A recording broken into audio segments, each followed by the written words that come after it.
4:00 ng hapon, ang init sa Tondo ay hindi yung init na masarap pang beach. Ito yung init na kumakapit sa balat.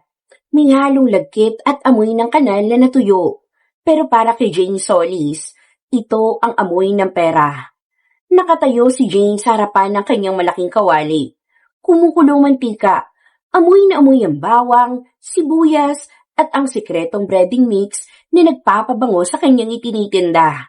Nasa tabi niya naman ay si Bogs, ang kanyang assistant na payat pero kung kumain ay parang walang bukas. O, bili na kayo, bagong luto, crispy fried chicken. Hindi to galing sa Jollibee pero lasa tong Jollibee. 10 piso lang, may kasama ng suka at may sili.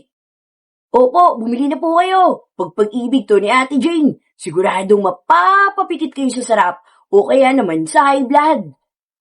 Ay nako, sira ulo ka talaga, Bogs. Anong high blood puro lean meat to. Hinuhugasan ko to ng 7 beses, no? Mas malinis pa nga to kaysa sa konsensya ng mga politiko. Lumapit si Aling Marites na nakaduster na floral at may curlers pa ang buhok kahit hapon na. Ito ang CCTV ng barangay na walang off switch. Oy, Jane! Ang bango naman yan! Pautang naman ako kahit 2 ngita. Babayaran ko pagdating na padala ng anak ko galing sa Dubai. Hay nako, Aling Marites. Yung utang nyo noong nakarang linggo, on the way pa rin ba galing Dubai? Nako, baka naglalakad na yun, ha?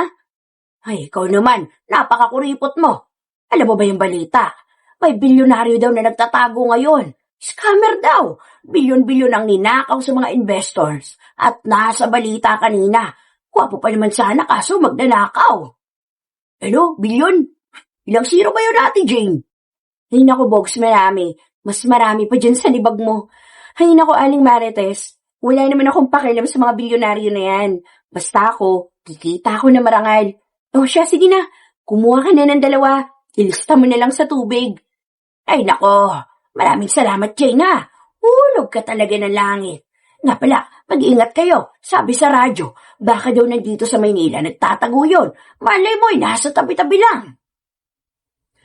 Umalis si Aling Marites na kagat-kagat ang fried chicken. Napailing si Jane. Milyonaryo sa Tondo? Imposible yun. Ang mga mayayaman ay allergy sa amoy pa lamang ng lugar nila.